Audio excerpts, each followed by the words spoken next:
Chipmakers continue to suffer. What's next? It's a bad dream that slowly turned into a nightmare, and this nightmare doesn't seem to want to end. The year 2022 has been a painful journey for semiconductors manufacturers.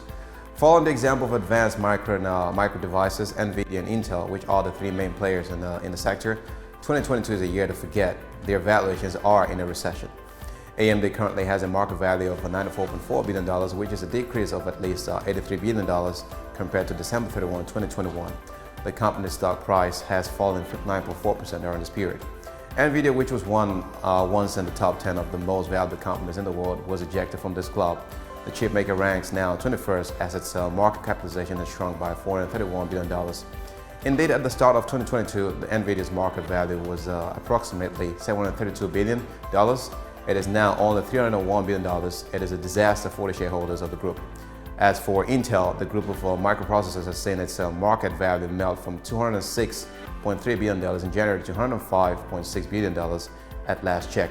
Intel shares fell 49% during this period. Micron Technology's valuation fell in just over 9 months to $58.4 billion.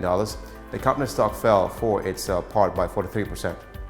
Finally, Qualcomm posted a market value of $135.8 billion, down more than $66 billion since January.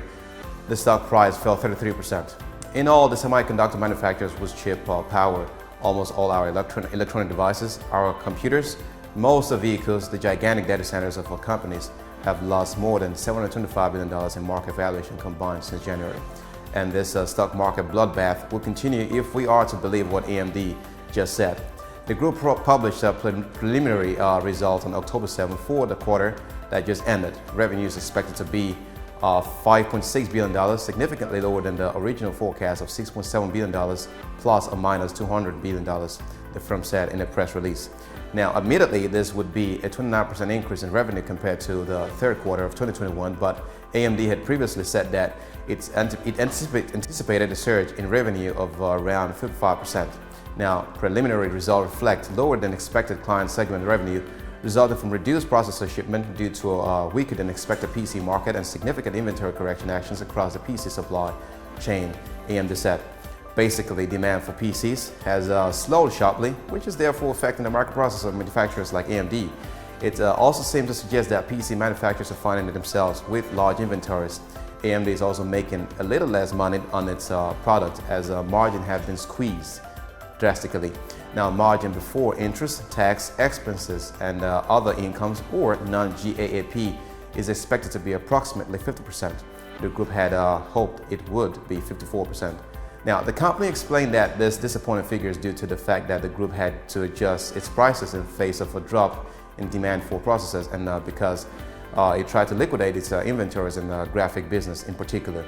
The PC market weakened significantly in the quarter, said AMD Chair and CEO Dr. Lisa Su. While our product portfolio remains very strong, macroeconomic conditions drove lower than expected PC demand and a significant inventory corrections across the PC supply chain.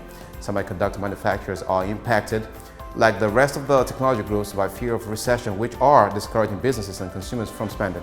This is a result of aggressive interest rate hikes by the Federal Reserve to cool inflation, which is at its highest in over 40 years. Now, the sector is also suffering from the war for control of technology between the United States and China. The Biden administration has just issued new directives aimed at drying up Beijing's supply of microchips used in advanced computing and military applications. The Department of Commerce has indeed published 2 new rules that limit American manufacturers from selling their chips to Chinese companies on a blacklist. Now, BIS, that's the Bureau of Industry and Security, is expanding controls on transactions involving items for some supercomputers and semiconductors manufacturing end users. For example, this rule expands the scope of foreign-produced items subject to license requirements for 28 existing entities on the entity list that are located in China, the Biden administration said.